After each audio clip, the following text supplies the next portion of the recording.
Good morning, and welcome to a conversation that I'm really excited to have with someone who I hope to be a colleague of mine before long.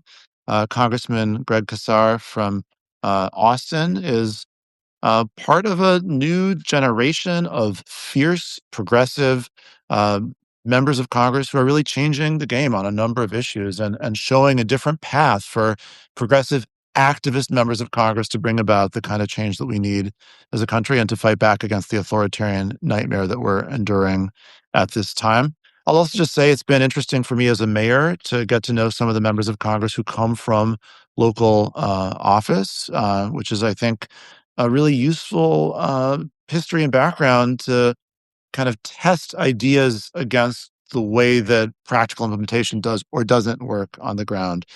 Congressman Kassar is also and critically the chair of the Congressional Progressive Caucus, which is a large and growing and powerful bloc that tries to make sure that the Democratic caucus in the House is staying true to our progressive values, is pushing the envelope as aggressively as possible, and is a real force for progressive change across the country. And so, with that, I'm really excited for this conversation. And Congressman Kassar, welcome. Well, Mayor, it's great to be here with you and with folks watching who are watching from home in Illinois. You have such an important race on your hands here. This was, of course, or is currently Jan Schakowsky's seat, a legendary progressive member, a longtime member of the Progressive Caucus, and somebody that's always talked about putting being a representative first. And unfortunately, like there's real risk in this race because of big money, just like we're seeing in so many races, that we could lose progressive seats in the House, and we can't let that happen. And that's why the Congressional Progressive Caucus, our PAC, has endorsed Daniel in this race, and I'm looking forward to talking with you and everybody here about it. But Daniel, can you first? I mean, I know some of the ins and outs, but can you give me the latest? Anything I might have missed? Anything people watching may have missed about sort of what the latest is in your race right now? Yeah, thank you for asking. And of course, thank you so much for the support. So, we are 19 days from the election, under 3 weeks, and things are going fast and furious. And I think it is a little bit confusing for a few reasons. First of all, there's 15 candidates, which is great. It's a beautiful statement for democracy that so many people wanted to step up and run.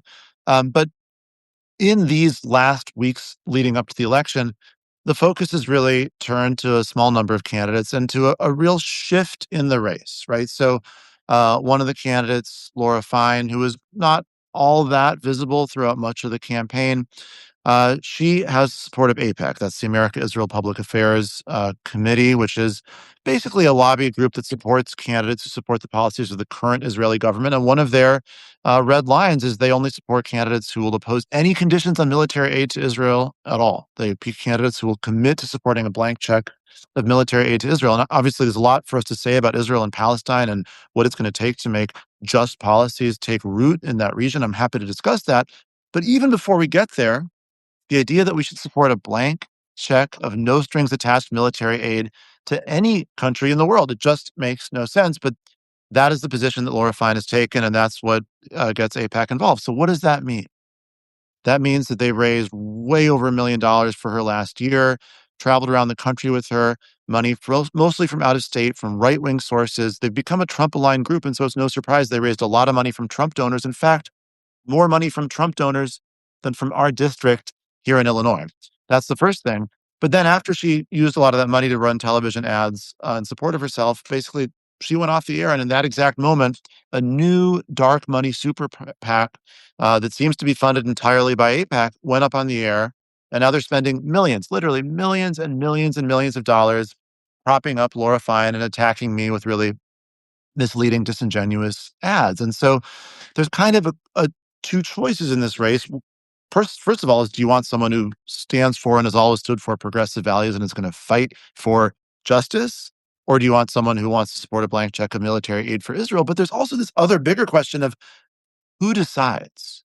Do we want elections to be decided by people in the community, activists on the ground? Here I am endorsed by Jan Schakowsky and the Illinois AFL-CIO and SCIU and the Sierra Club and lots of local activists and organizers and elected officials who have been with me in the trenches for years and know that I'm the person who they trust to fight for progressive values in Congress? Or do we want primarily out of state right wing interests through the money they're able to bring to the table to determine the outcome? That's a pretty stark choice. And so I'm really asking people who are troubled by that possibility to step up in these last 19 days and be a part of helping us get the word out. And I guess my question for you, as someone who is uh, this leadership role in the Progressive Caucus and is watching not only campaigns across the country, but also the impact that those campaigns and that campaign spending has on what members of Congress are able to do. What do you see as being what's at stake in a moment like this? This race, what's going on right now in Illinois, is so important. And everybody that cares about the future of the Democratic Party should pay attention to all of the huge amounts of dark money being spent to hurt Daniel Biss's campaign right now. We should all be watching this because, of course, we have to go win in November to make sure the Democrats have control of the House. But right now, in the Democratic primaries, we decide who the Democratic Party is going to be. We decide later whether it's Democrats or Republicans in charge. But right now, we decide who the Democrats are. And for everybody watching at home who's wondered why the Democratic Party sometimes has not stood up and fought, we've got in my view, of course, the progressives and moderates, but there's also a even more important divide, which is between stand and fight Democrats and the rollover and play dead sort of strategy of the more institutional establishment Democratic Party. And stand and fight Democrats, they are oftentimes fighting uphill against this big money. And so when folks like APAC or major industry special interests come and dump infinite money into an election, they do it because they want to make an example of someone.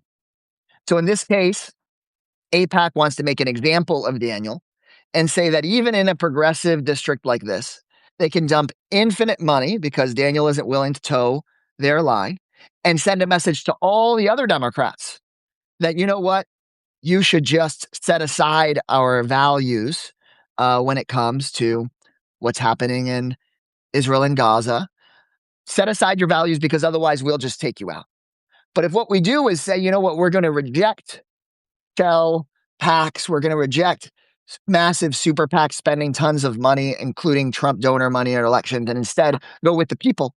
That's a really brave thing to do. That's what Daniel is doing. And we need people in Illinois to show up, to see through what APAC is doing and show up and support the Biss campaign so that we can show Democrats that actually standing up and fighting back not only is the right thing to do, but that it works. Yeah. Look, for an example, you just talked Daniel Sherrod Brown, an incredible leader, senator from Ohio, a mentor of mine, right? He had the goal to say he was going to just try to put some little consumer guardrails on the cryptocurrency industry. They went and spent ungodly sums of money to have him lose his election and send a message to all other Democrats that it's better to roll over and play dead than to stand and fight. Well, we can't let that happen here. If you want to see a Democratic Party that stands up and fights against corruption and dark money and justice, not just internationally, but here at home, then we need to send a really strong message when they're setting up when APAC is setting up all sorts of shell groups and dumping money on a race like this. It's important for Illinois, but honestly, it's important for Democrats across the country. Yeah, thank you for saying that. I think it's really important to say, we have all kind of instinctively felt since Citizens United was decided that it was just gross and bad and wrong and dangerous.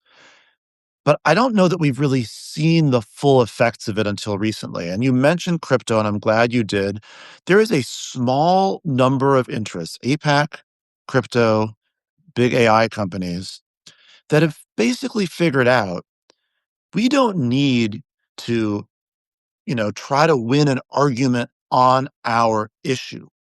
We can use dark money in amounts that are, like you said, infinite from the standpoint of a congressional campaign, but actually from the standpoint of like the crypto industry, tiny, right? So they'll say, oh, what's 100, 200, $300 million every couple of years to spend on campaigns? We are a, you know, multi-hundred billion dollar industry, if not more. And then they realized, hey, well, we're not going to say where it comes from. We're going to do everything we can to hide where it's coming from. And we're not going to use it to say a word about the issue that actually motivated us to give the money. We're going to talk about anything but what motivated us to give the money. So, like in this race, the ads that APAC is running, they're not about Israel. They're not about Palestine. They're not about Gaza. They're not about weapons. They're not about foreign policy at all. They're about healthcare and ICE and frankly, personal attacks on my character that are grounded in nothing at all. That we've got 2 choices in our democracy. We can just kinda allow that to work, and then our whole election system becomes a farce, or we can show that we're willing to stand up and actually fight for our values. And I wanna be very clear about one thing, because I think this is important for the voters in this district to know. That money was available to me, and I had to make a choice. Am I gonna run for Congress as the person I am, on the values that I believe in, the way I plan on governing? Or am I gonna duck and bob and weave and tell different groups what they wanna hear so that I can get there the easy way with the ocean of money on my side?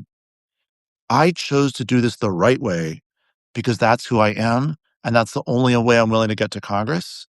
But I then need people who believe in that to stand with me so we can win and show everybody else who's considering running across the country it can be done. And when Daniel Biss does it, then you are going to inspire the rest of the Democratic field, because you're a very early primary, the rest of the Democratic field to do the same thing. And that will be a blessing, not just for your constituents, but for the country. Because I talk to people all the time in Texas. I have friends all over the political spectrum here who say, well, why is it if we all support raising the minimum wage that hasn't gotten done even when Democrats have control? If we all support ending gerrymandering, if we all support AI not taking all of our jobs, if overwhelmingly people, including Jewish Americans, overwhelmingly are just cannot believe the amount of needless killing that's happened in Israel and Gaza, if that's where the vast majority of the American people are, then why is it that that's not the way it goes in Congress? Well, look at how these special interests spend their money. Jeff Bezos, gives $40 million to Donald Trump on this Melania documentary.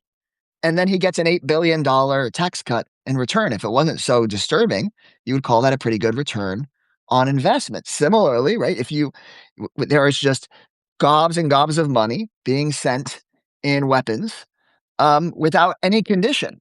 And most people don't support that, but look at the spending and the elections. And so if you care about that, if you care about showing that people in this democracy, when they're elected, should represent people, not the moneyed interests, you can do something about it right now. Whether you're in Daniel's district or not, you can volunteer, you can block walk, you can give what you can. You can do something right now that is really important in Illinois, but honestly, I can tell you it's just as important in the halls of Congress, and that's why the Progressive Caucus has prioritized this race so much. Yeah, thank you so much for that. And yeah, that's exactly right. You can knock on doors, you can make calls, you can also just talk to people, right? I often remind people, uh, we're used to, a presidential general election where it's like kind of hard to find among your friend group people who are considering voting for Donald Trump. So you can't really use your own social network to advocate for your chosen candidates. In a primary like this, with 15 candidates, you probably have a lot of friends who aren't exactly sure who to vote for. Talk to them, tell them what's at stake, explain to them why they're seeing this onslaught of ads against me and for Laura Fine. It's because APAC is scared of me. And I want to go back to some of the specifics on this issue because you raised this, and I appreciate you saying this. I appreciate as a Jewish person that you brought this up. There is sometimes an effort to convey to people who are outside the Jewish community that APAC speaks for the Jewish community. They don't. The Jewish community is overwhelmingly politically diverse. The great majority of American Jews disagree with the horrors that have gone on both in Gaza and in the West Bank as a result of the Netanyahu government's conduct. And different Jewish people may have different attitudes about exactly the right level of condition to place on aid and how hard to push. And we're going to work those issues out. But this hard line, militaristic, far right approach that speaks for a narrow slice of the Jewish community is really being used to silence the views of the majority through this kind of heavy-handed political approach. And as a person who believes in democracy, as a Jewish person who believes in working through these tough issues as opposed to shutting down voices we don't want to hear, I just feel very personally offended by the way they're approaching this. And it's really important that we stand up and not let it happen.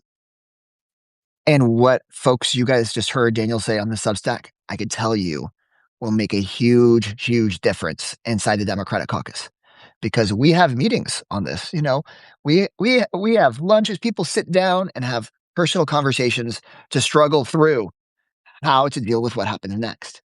And there are not enough people like Daniel sitting at those tables. And I tell you, it will make a huge difference in the lives of innocent people all around the world, including innocent Israelis, innocent Palestinians. And so, when I first got to talk to Daniel and heard him speak publicly and personally with me on this, I said, I can tell y'all because part of my job is to tell you what's happening in the room. There's not enough of that kind of a voice in the room. And so I'm so grateful to you for not just running, but running for this the right way, Daniel. And we're going to do everything we can here in the coming days to get you across the finish line. Thank you so much. I really appreciate your help and support. I appreciate your voice in Congress. It's such a breath of fresh air to see the way you speak truth and you speak it with power and confidence and conviction. I think if there were more people in our government who spoke the way you did, our country would not be so full of cynicism and hopelessness. And I just hope to have a chance to work with you and to bring that same energy that you've been modeling. So thank you so much. And 19 more days to make this happen. Let's get it done. You bet. Bye, y'all. Thank you, my Thank you. friend.